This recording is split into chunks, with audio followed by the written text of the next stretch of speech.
Kalau misalnya kita percaya bahwa Prabowo ini presiden yang memang ingin mensejahterakan rakyat, dari awal kita udah tahu dari cara dia merekrut menteri kan. Ya. Kalau menteri-menteri toksik dia rekrut, ya udah ketahuan. Udah ketahuan.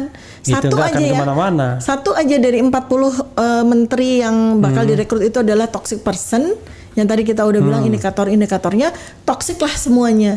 Indonesia menjadi negara yang maju dan beradab di masa mendatang. Tapi sebaliknya, kalau yang terjadi adalah pemimpin beserta dengan kabinetnya itu berisi orang-orang yang jauh sekali dari akhlakul karimah, maka kita bisa lihat di masa mendatang Indonesia akan terancam dalam kehancuran.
Satu menteri melakukan pekerjaan yang bukan tupoksinya. Nah, pejabat di bawahnya juga ikut-ikutan. Kayak waktu awal ya, bukan menteri pertanian ditunjuk untuk bikin food estate, malah menteri pertahanan. Nah, ini menunjukkan disorder di situ kan. Disorder. Akhirnya setelah disorder. Tapi saya kira tidak salah itu. Kan Menhan itu kan menteri pertahanan. Bukan. Menhan itu menteri ketahanan pangan. Menhan, disingkat Menhan. Jadi Menhan itu menteri ketahanan pangan, makanya dia food estate itu. Sebenarnya dulu waktu di September 2020 itu ketika food estate itu dikoordinasikan oleh Menhan itu, di situ saya merasionalisasi diri gitu. Oh ya, pertahanan yang terbaik dari sebuah negara itu kan pangannya gitu. Tapi kan ternyata di balik itu semua ada sebuah cerita-cerita yang akhirnya menjadikan food estate itu mangkrak kan.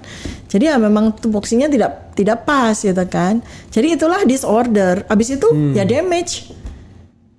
Ini kalau diterus-teruskan ya negara ini akan damage kan?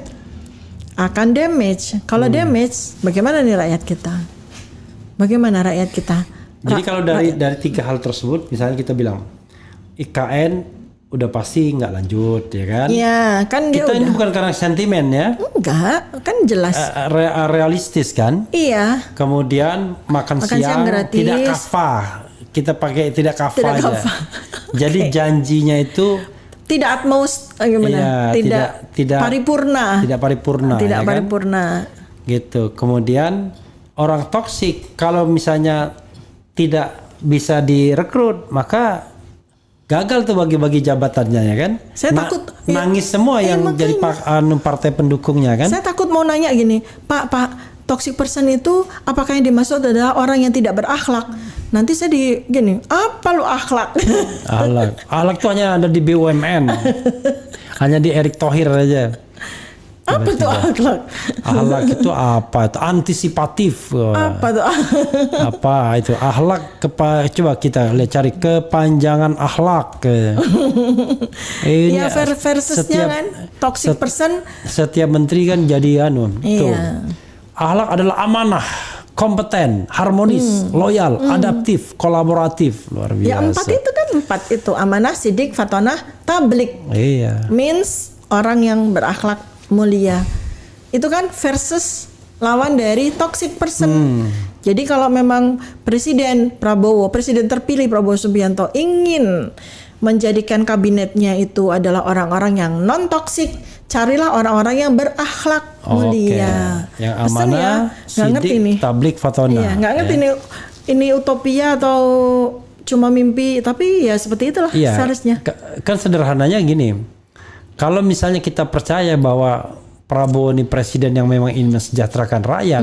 Dari awal kita udah tahu dari cara dia merekrut menteri kan. Ya. Kalau menteri-menteri toksik dia rekrut, ya udah ketahuan. Ada ketahuan. Itu nggak akan kemana-mana. Satu aja dari 40 menteri yang bakal direkrut itu adalah toxic person. Yang tadi kita udah bilang indikator-indikatornya toksik lah semuanya.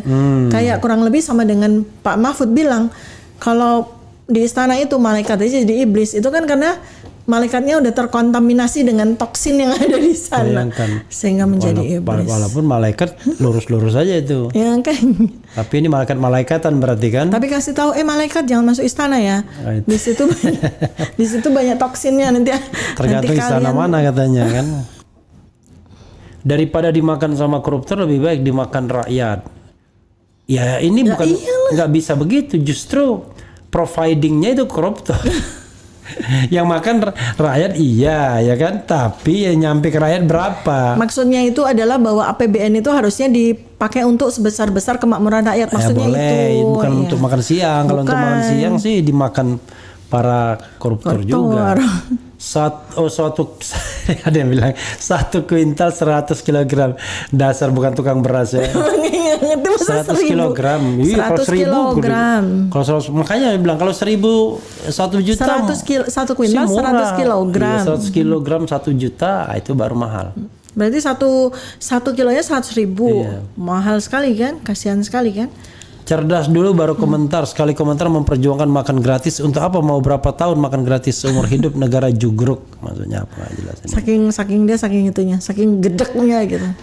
Oke dok, silakan komentari secara umum dan closing statement ya. Ya, intinya sebenarnya ini adalah sebuah momentum di mana seharusnya negara ini dipimpin seharusnya oleh seorang pemimpin yang 4 itu ya, menunjukkan 4 itu.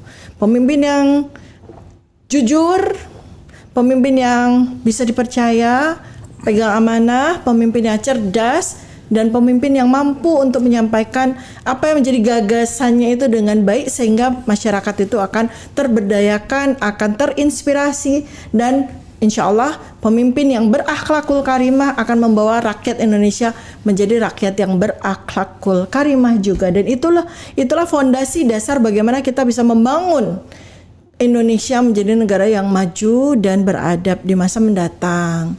Tapi sebaliknya, kalau yang terjadi adalah pemimpin beserta dengan kabinetnya itu berisi orang-orang yang jauh sekali dari akhlakul karimah, maka kita bisa lihat di masa mendatang Indonesia akan terancam dalam kehancuran. Dan tapi unfortunately mereka menjadi pemimpin kita ya. Kita yang biasa makan tanah gitu. Banyak sekali kok negara-negara yang dipimpin oleh pemimpin-pemimpin yang kualitasnya sangat buruk karena tidak punya maturitas. Misalnya let's say Republik Rakyat Cina ketika masih menjadi kekaisaran terakhir Manchuria dinasti Tang dipimpin oleh kaisar yang umurnya 7 tahun. Puji ya, Henry kaisar Puji. umurnya 7 tahun. Apa yang terjadi pada kekaisaran itu ya hancur. Kemudian diganti dikuasai oleh Republik Rakyat Cina kan yang berdiri pada saat itu ya. Jadi sekarang kan kita lihat aja kemudian waktu Raja Louis di negara Perancis yang memiliki mental illness ya hancur kan waktu itu oleh sebuah revolusi Perancis ya akhirnya diganti kan. Negara itu terpaksa harus mengganti dirinya menjadi bentuk republik. Dan yang film The Three Musketeers gitu ya, itu, ya raja yang belum dewasa ya. Iya kan sejarah itu sudah memberikan kepada kita pelajaran yang amat sangat berharga. Jadi buat saya dengan komposisi pemimpin 5 tahun ke depan yang demikian, ya tidak banyak yang bisa kita harapkan dari negara ini. Makanya lebih baik kita tidak bisa berharap dari yang 37 tahun, yang 0 itu jadinya. Iya. Tapi yang 73 tahun, bagaimana dokter melihatnya kalau kita kaitkan dengan belum ada di dunia ini orang yang kemudian berkompetisi untuk menjadi presiden 5 kali berturut-turut. 2004 ikut konvensi Partai Golkar gagal. 2009 jadi wakilnya Megawati gagal. 2014 head to head dengan Jokowi gagal. 2019 head to head dengan Jokowi gagal. 2024 cerdik, dia rangkul Jokowi kira-kira begitu dan menang. 5 kali kan berarti Iya kan? kan pelajaran yang didapat selama 15 tahun itu, hitungan saya kan 15 tahun ya, atau lebih 15 tahun kan, jadi wakil presiden. 2000 dari 2024, dari 2004, 20 tahun. 20 tahun ya. Ya. 20 tahun itu 20, beliau 20 tahun dengan 5 kali percobaan. ya 20 tahun itu Ya. beliau belajar. Ada pelajaran yang bisa kita ambil, ya.